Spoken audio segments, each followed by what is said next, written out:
We got the first mock draft. First one. Yes. Yeah, first excited. mock draft of mock drafts. Actually, that's probably not true. I bet there were some the day after, No, right? there's been a bunch, but the first one on ESPN that I've seen, Jordan Reed throughout his first mock draft that's out, first round. We had Mel's big board come out yesterday. Okay, Jordan's mock draft Just lay here. the quarterbacks on me. Yeah, let's talk QBs. There are 4 of them. Okay, Fernando Mendoza from Indiana, Dante Moore from Oregon. You got Lenore Sellers, South Carolina, and Ty Simpson from Alabama. Now, are you curious where our ESPN colleague has these quarterbacks I'd be very curious. slotted? Who's taking whom? Granted, in a mock draft that's built around the current standings, meaning things like the Ravens are drafted at number 2. Sure. Ravens, number 2, taking an edge rusher from Miami, which I'm sure they have no chance of actually getting. And remember, last year at this time, no one was talking about Cam Ward as being the first overall pick. But right now, he's got Fernando Mendoza going number 1 to the Jets. Ooh. I mean, I believe it. Fernando Mendoza, going back to Cal, he had all the offers around the country of where he could transfer. He decided to go into the upstart Indiana program, which just last year, Curtis Rourke, if he didn't play the whole year with a torn ACL, would have been a much higher draft pick. They run a pro-style offense. I believe Chandler Whitmer, right, is the offensive coordinator there, longtime NFL assistant coach. It makes total sense to me. The Jets, 2 years and $40 million for Justin Fields. I think $10 million guaranteed next year. Right. That's a drop in the bucket. You could be the backup. You could cut him.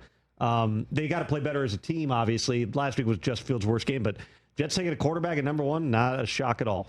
And that's why I kind of put Kirk Cignetti being in the NFL next year, an overreaction Monday You're on still Tuesday going on that. because you linked those two guys noted together. It has been noted. Cleveland taking a quarterback, Dante Moore, another Oregon quarterback, goes to the Browns. You know, that wasn't, I have not seen, admittedly, a ton of Dante Moore. Last week was not the best showing for him or the Oregon offense losing to Indiana. Played well at Penn State. Cleveland's in a spot. Well, remember, they got 2 firsts.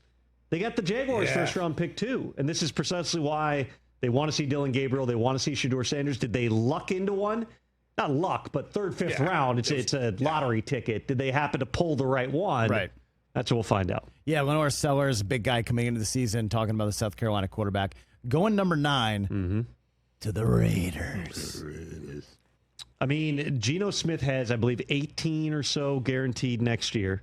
It's been a bumpy ride so far. Played better last week. I was checking in because I wondered, could this have been the last hurrah for Geno Smith? I was told there's been no serious discussion of benching him. Again, played better, still threw a pick. But the Raiders' big picture, Tom Brady being hyper-involved, absolutely the Raiders are a potential quarterback team in 2026. Yeah, and last one, Ty Simpson, the Alabama quarterback, which no one was really talking about coming into the season. He's played great so far now through 6 weeks into the college season. Going number 30 to the Pittsburgh Steelers. The Steelers, depending on what happens with Aaron Rodgers, I mean, they could, if they run this thing off, they're 4-1, they win 13 games, and Aaron decides to come back. Do you get one more year out of Aaron Rodgers? Yeah, they still have Will Howard sitting there too, and they liked Will Howard. What they saw, he's been banged up, but they liked what he saw in the preseason. Ty Simpson. So I met him the night before the draft, and at Tyler Booker, his agency, threw a draft party right across the street from Lambeau Field. I went over there just to see some folks, and Tyler introduced me to Ty Simpson. I had no idea who this guy was. I had no clue. He'd been the backup, obviously, to Jalen Milroe.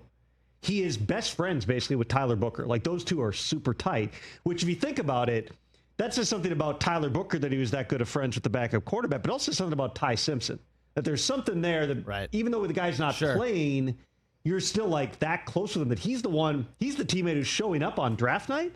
I thought that was pretty cool. And watching him, even last week, just making big clutch throws for Alabama. I know that it hasn't been perfect, and people want to run their head coach, Kalen DeBoer, out of town because they've got one loss this season. It's always hard at Alabama. But Ty Simpson, he looks like he might be a dude. Now, does he have the physical traits? Is he going to test well through the process? Is he going to be more of an A.J. McCarron type where he's a mid-round pick and he's kind of a borderline? Is he a backup or a starter? Like, I don't know. I'm not that far into the process. I do find it instructive. I pulled up my notes from some of the scouts who went through the pre-draft stuff back in the spring where they're talking about the next year's class. The guys they were talking about at that point, the ones I have in my notes, were Garrett Nussmeier. Yep. Haven't heard a ton about Garrett Nussmeier. Not much. Drew Aller, Well, who was coming off a major injury, and that's a Aller? Aller. Now he's out the rest of the season. That shows how well it's gone if I can't even get his name right. Carson Beck.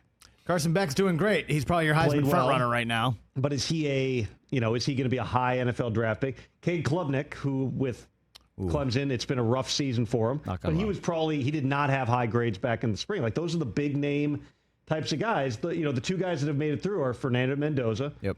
He's still in there. And then Lenore Sellers was kind of the upside guy that everybody was wondering how good potentially can he be. Ty Simpson, 16 touchdowns, only 1 pick this year. Hey, you made it all the way to the end. Thanks for that. Check us out every single day streaming live on Disney Plus and the ESPN app 12 to 3 Eastern.